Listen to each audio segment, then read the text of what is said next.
പ്രിയമുള്ള എന്റെ വിദ്യാർത്ഥിനികളെ എല്ലാവരെയും ഞാൻ NIS all Kerala distance education എന്ന് പറയുന്ന നമ്മുടെ സ്ഥാപനത്തിന്റെ കീഴിലുള്ള ഓൺലൈൻ വീഡിയോയിലേക്ക് സ്വാഗതം ചെയ്യുകയാണ്. ഇന്ന് ഞാൻ നിങ്ങൾക്ക് മുമ്പിൽ പ്രസന്റ് ചെയ്യുന്നത് NISന്റെ SSLC +2 2024 ഒക്ടോബറിൽ പരീക്ഷ എഴുതുന്ന വിദ്യാർത്ഥികൾ അറിഞ്ഞിരിക്കേണ്ട വളരെ ഇമ്പോർട്ടന്റ് ആയിട്ടുള്ള ഒരു ഇൻഫർമേഷനാണ്. ആദ്യമായിട്ട് എന്റെ വീഡിയോ കേൾക്കുന്ന എല്ലാവരും ലൈക്ക് ചെയ്യുക, ഷെയർ ചെയ്യുക, കമന്റ് ചെയ്യുക, സബ്സ്ക്രൈബ് ചെയ്യുക. നമുക്കറിയാം NIS എന്ന് പറയുന്ന സ്കീം ഒരു ഡിസ്റ്റൻസ് മോഡലാണ്. നമ്മൾ സാധാരണ സ്കൂളിൽ പോയി റെഗുലറായി പഠിക്കുന്ന ഒരു സിസ്റ്റം അല്ല NIS. നമുക്ക് വീട്ടിലിരുന്ന് പഠിക്കാം, അല്ലെങ്കിൽ പാരലൽ കോളേജിലൊക്കെ പോയി പഠിക്കാവുന്ന ഒരു രീതിയാണ് NIS എന്ന് പറയുന്നത്. അതുകൊണ്ട് തന്നെ അറ്റൻഡൻസ് നിർബന്ധമില്ല എന്നുള്ളത്. എന്നാൽ ഇത്തരം വിദ്യാർത്ഥികൾക്ക് നമ്മൾ സാധാരണ യൂണിവേഴ്സിറ്റി ഡിഗ്രികൾ ചെയ്യുന്നത് പോലെ തന്നെ ഇത്തരം വിദ്യാർത്ഥികൾക്ക് PCP class, personal contact programme എന്ന പേരിൽ ക്ലാസുകൾ നിർബന്ധമാക്കിയിട്ടുണ്ട്. ഈ ക്ലാസുകൾ തുടങ്ങിയിട്ട് വർഷങ്ങളായി, പക്ഷേ ഇത് കമ്പൽസറി ആക്കിയിട്ടുള്ളത് 2 വർഷമായിട്ട് നിർബന്ധമാണ്. പ്രത്യേകിച്ച് നിങ്ങളുടെ പ്രാക്ടിക്കൽ എക്സാം വിഷയങ്ങൾക്കാണ് ഈ ക്ലാസുകൾ വരുന്നത്. ചില സെന്ററുകളിൽ തിയറി സബ്ജക്റ്റിന് നൽകാറുണ്ട്, തിയറിക്ക് നമുക്ക് നിർബന്ധമല്ല. പ്രാക്ടിക്കൽ വിഷയങ്ങൾക്ക് നിർബന്ധമാണ്. +2 എടുക്കുകയാണെങ്കിൽ സയൻസ് ഗ്രൂപ്പിൽ physics, chemistry, biology, computer science പോലുള്ള വിഷയങ്ങൾ ഉണ്ടാവും. അതല്ലാത്ത പല വിഷയങ്ങളുണ്ട്. Home science, data entry, computer, painting, geography, mass communication, physical education and yoga, ഇങ്ങനെ ഒട്ടനവധി സബ്ജക്റ്റുകൾ പ്രാക്ടിക്കലായിട്ട് വരുന്നുണ്ട്. അത്തരം വിഷയങ്ങൾക്ക് കമ്പൽസറിയാണ് ഈ ക്ലാസുകൾ എന്ന് പറയുന്നത്. വൊക്കേഷണൽ വിഷയങ്ങൾക്ക് നിർബന്ധമില്ല. Computer and office application 631, data entry 632 പോലുള്ള വിഷയങ്ങൾ ഉണ്ടാവും. അതുപോലെ കുറെ വൊക്കേഷണൽ വിഷയങ്ങളുണ്ട്. അത്തരം വിഷയങ്ങൾക്ക് സ്റ്റഡി സെന്ററുകൾ സാധാരണ ഈ ക്ലാസുകൾ നടപ്പിലാക്കാറില്ല. ഏതെങ്കിലും സെന്ററുകളാണ് ക്ലാസുകൾ നൽകുന്നുണ്ടെങ്കിൽ നിങ്ങൾക്കതിൽ പങ്കെടുക്കാവുന്ന. 10ാം ക്ലാസ്സിലെ ആണെങ്കിൽ maths, science and technology, home science, data entry, basic computing, desktop publishing ഇതുപോലുള്ള വിഷയങ്ങൾക്കൊക്കെയാണ് വരുന്നത്. അതിൽ തന്നെ വൊക്കേഷണൽ വിഷയങ്ങളായ ബേസിക് കമ്പ്യൂട്ടിംഗ്, ഡെസ്ക്ടോപ്പ് പബ്ലിഷിംഗ് ഇത്തരം വിഷയങ്ങൾക്ക് നിർബന്ധമല്ല. സെന്ററുകൾ ക്ലാസുകൾ പ്രൊവൈഡ് ചെയ്യുന്നുണ്ടെങ്കിൽ നിങ്ങൾക്ക് പങ്കെടുക്കാവുന്നതാണ്. ഇനി പലരും ചോദിക്കും, ഈ ക്ലാസുകൾ പങ്കെടുത്തില്ലെങ്കിൽ ഞാൻ പരീക്ഷയ്ക്ക് തോറ്റു പോകുമോ എന്നുള്ളത്.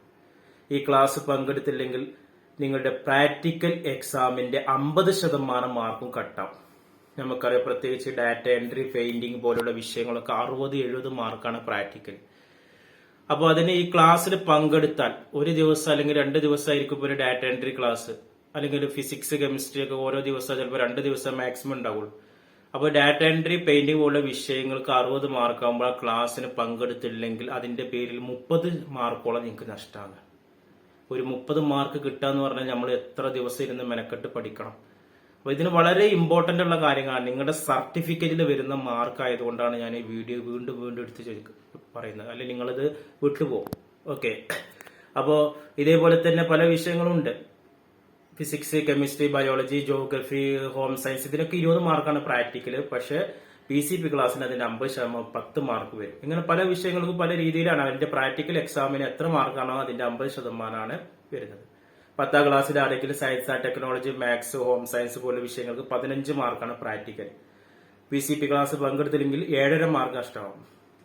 10ാം ക്ലാസ്സിന് ഡാറ്റ എൻട്രിക്കും പെയിന്റിങ്ങിനും 60 മാർക്കാണ് പ്രാക്ടിക്കല്. PCP ക്ലാസ് പങ്കെടുത്തില്ലെങ്കിൽ 30 മാർക്ക് നഷ്ടമാകും എന്നുള്ളതാണ്.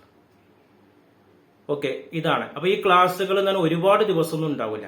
മാക്സിമം പോയാൽ ഒരു 3-4 ദിവസമായിരിക്കും വരിക. ചില വിഷയങ്ങൾക്ക് ഒരു ദിവസം ഉണ്ടാവുള്ളൂ. ചില വിഷയങ്ങൾക്ക് 2 ദിവസം ക്ലാസ് വെക്കാറുണ്ട്. അങ്ങനെ നോക്കുകയാണെങ്കിൽ നിങ്ങൾക്ക് ഒരു പ്രാക്ടിക്കൽ വിഷയമാണെങ്കിൽ ചിലപ്പോൾ ഒരു ദിവസം അല്ലെങ്കിൽ 2 ദിവസം ഉണ്ടാവുള്ളൂ. 2-3 പ്രാക്ടിക്കൽ വിഷയം ഉണ്ടെങ്കിൽ മാക്സിമം പോയ ഒരു 4-5 ദിവസം ഈ പറഞ്ഞ PCP ക്ലാസ് ഉണ്ടാവുള്ളൂ എന്നുള്ളതാണ്.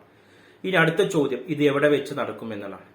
ഇത് നിങ്ങൾ അഡ്മിഷൻ എടുത്തപ്പോൾ നമ്മൾ 3 സെന്ററുകൾ കൊടുത്തിട്ടുണ്ട് ചോയ്സ് ആയിട്ട്, 1st, 2nd, 3rd. അതിൽ ഫസ്റ്റ് സെന്ററാണ് നിങ്ങളുടെ സ്റ്റഡി സെന്റർ. നിങ്ങളുടെ NISന്റെ ID കാർഡിൽ വരുന്ന സ്റ്റഡി സെന്റർ. അവിടെ വെച്ചിട്ടാണ് ക്ലാസ് നടക്കുന്നത്.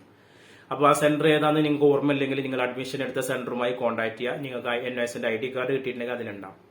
ഓക്കെ, ആ സെന്ററിലാണ് ക്ലാസ് നടക്കുന്നത്. ഇത് ഏതൊക്കെ മാസങ്ങളിലാണ്? ഇപ്പൊ അതിന്റെ നോട്ടിഫിക്കേഷൻ സൈറ്റിൽ വന്നിട്ടുണ്ട്. 2-ാം തീയതി മെയ് 2-ന് നോട്ടിഫിക്കേഷൻ വന്നിട്ടുണ്ട്. അപ്പോൾ ഏകദേശം നമുക്ക് തിങ്കളാഴ്ചക്ക് ശേഷം പല സെന്ററിലും നടക്കും എന്നുള്ളതാണ്. മെയ് മാസത്തിൽ നടക്കും. ചില സെന്ററിൽ ജൂണിലായിരിക്കും, ചില സെന്ററിൽ ജൂലൈയിലായിരിക്കും, ചില സെന്ററിൽ ഓഗസ്റ്റിലായിരിക്കും. സെപ്റ്റംബറിൽ പിന്നെ പ്രാക്ടിക്കൽ പരീക്ഷയാണ് വരുന്നത്. അപ്പോൾ പല സെന്ററിലും പല ഡേറ്റ് ആണ്. അപ്പൊ നമ്മളത് വിളിച്ച് അന്വേഷിക്കണം. തിങ്കളാഴ്ച മുതലെങ്കിലും നിങ്ങളത് വിളിച്ച് അന്വേഷിക്കണം. മെയ് 6 തീയതി മുതലെങ്കിലും വിളിച്ച് അന്വേഷിക്കണം. നിങ്ങളുടെ NISന്റെ ID കാർഡിലുള്ള അല്ലെങ്കിൽ നിങ്ങൾ അഡ്മിഷൻ എടുത്തപ്പോൾ നിങ്ങൾക്ക് ഫസ്റ്റ് സെന്റർ ആയിട്ട് സ്റ്റഡി സെന്റർ കൊടുത്തിട്ടുണ്ട്, അവിടേക്ക് വിളിച്ച് അന്വേഷിക്കണം. അപ്പൊ നിങ്ങൾ ചോദിക്കും വിളിക്കാൻ നമ്പർ ഇല്ല, എന്ത് ചെയ്യണം? അതിന് നിങ്ങൾ ആ സ്കൂളിന്റെ പേര് ഗൂഗിളിൽ ടൈപ്പ് ചെയ്യാം. ആ സ്കൂളിന്റെ ഫുള്ള് കോഡ് നമ്പർ അടക്കം അതേപോലെ ഗൂഗിളിൽ ടൈപ്പ് ചെയ്ത് കഴിഞ്ഞാൽ അവിടുത്തെ കോൺടാക്ട് നമ്പർ കിട്ടും. അതിലേക്ക് വിളിക്കുക. അതിലേക്ക് വിളിച്ചു കഴിഞ്ഞാൽ അവിടുത്തെ ഓഫീസിലെ കോൺടാക്ട് ചെയ്യുന്ന ആളായിരിക്കും. അവരെയൊക്കെ വിളിച്ചിട്ട് ചോദിക്കുക. NISന്റെ ഇൻചാർജ് ഉള്ള സാറിന്റെ നമ്പർ ചോദിക്കുക. ഓഫീസ് സ്റ്റാഫിന് ചിലപ്പോൾ ഇതിനെപ്പറ്റി NISനെ പറ്റി അറിവുണ്ടാണെന്നില്ല. അപ്പൊ NISന്റെ കാര്യങ്ങൾ അറിയണ NISന്റെ സാർ തന്നെ വേണം. അപ്പൊ അതിലേക്ക് വിളിച്ചിട്ട് NISന്റെ ഇൻചാർജ് ഉള്ള സാറെ നമ്പർ ചോദിച്ചത് വാങ്ങുക. അതിലേക്ക് വിളിച്ചിട്ട് ചോദിക്കണം, ഞാൻ NIS +2 പഠിക്കുന്നതാണ്, എന്റെ വിഷയങ്ങൾ ഇതൊക്കെയാണ് എന്ന് അങ്ങോട്ട് പറഞ്ഞു കൊടുക്കണം. വിഷയങ്ങൾ അറിഞ്ഞിട്ടാണ് സംസാരിക്കേണ്ടത്. ഞാൻ ഇന്ന സ്ഥലത്താണ് പഠിക്കുന്നത്, ഇന്ന വിദ്യാർത്ഥി എന്നൊക്കെ നമ്മൾ പറയണം. അപ്പൊ എനിക്ക് ഫിസിക്സ്, കെമിസ്ട്രി, ബയോളജി ഇങ്ങനെ വിഷയങ്ങളൊക്കെയാണ്. അപ്പൊ എനിക്ക് ഇതിന്റെ PCP ക്ലാസ് എന്നപ്പോ അവര് പറയും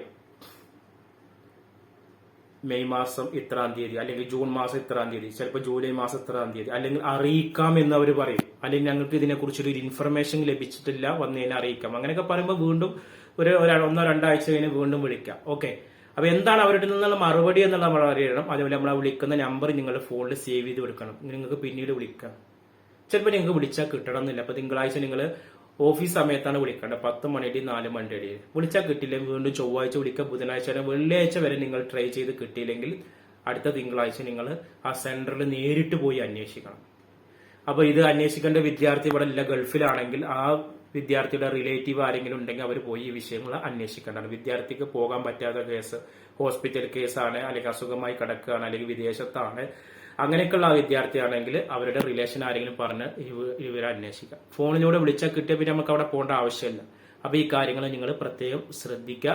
ഇതിൽ നിങ്ങൾക്ക് പ്രത്യേകിച്ച് നിങ്ങളുടെ പ്രാക്ടിക്കൽ എക്സാമുമായി ബന്ധപ്പെട്ട റെക്കോർഡ് എഴുതേണ്ട കാര്യങ്ങൾ, പ്രാക്ടിക്കൽ എക്സാമിന് വരുന്ന ക്വസ്റ്റ്യൻസ് കാര്യങ്ങളൊക്കെ നല്ല രീതിയിൽ അവരെ അവതരിപ്പിച്ചു തരും. അതുകൊണ്ട് അത് പങ്കെടുക്കണം. എക്സാം ഈസിയാകാൻ മാത്രമല്ല, നിങ്ങൾക്ക് എക്സാമിന്റെ 50% മാർക്ക് ഈ ക്ലാസ്സിൽ പങ്കെടുത്താൽ കിട്ടും. അപ്പോൾ അത് ക്ലാസ്സിന് പോകുമ്പോൾ നിങ്ങൾക്ക് ഒരു നോട്ട് ബുക്ക്, പേന, നിങ്ങളുടെ ആധാർ കാർഡ്, ആ സമയത്ത് നിങ്ങളുടെ സെന്ററിൽ നിന്ന് NISന്റെ ID കാർഡും ചോദിച്ചു വാങ്ങണം. ഇനി ഗൾഫിലുള്ള ഒരു വിദ്യാർത്ഥിയാണ്, അവര് മെയ് മാസം അല്ലെങ്കിൽ ജൂൺ മാസം നാട്ടിലെത്തൂല, ഒക്ടോബർ എക്സാമിനാണ് അവർ എത്തുള്ളൂ എങ്കിൽ ആ വിവരം അവരെ ബോധ്യപ്പെടുത്തണം. സെന്ററിനെ ഫോണിൽ വിളിച്ചിട്ട് എനിക്ക് ഞാൻ ഗൾഫിൽ എന്നതാണ്, എനിക്ക് ലീവ് കിട്ടൂല, അപ്പൊ PCP ക്ലാസിന്റെ കാര്യം എന്താണ് ഞാൻ ചെയ്യേണ്ടത് എന്നുള്ളതിന് കൃത്യമായി അവരോട് പറയുകയും അതിന് കൃത്യമായ മറുപടികൾ നിങ്ങൾ കണ്ടെത്തുകയും ചെയ്യേണ്ടതെന്ന് പ്രത്യേകം അറിയിക്കുന്നു. ഇനി ഇതുമായി ബന്ധപ്പെട്ട എന്തെങ്കിലും മെസ്സേജ് ഉണ്ടെങ്കിൽ നിങ്ങൾക്ക് കമന്റ് ബോക്സിൽ വരാവുന്നതാണ്. Okay, thank you.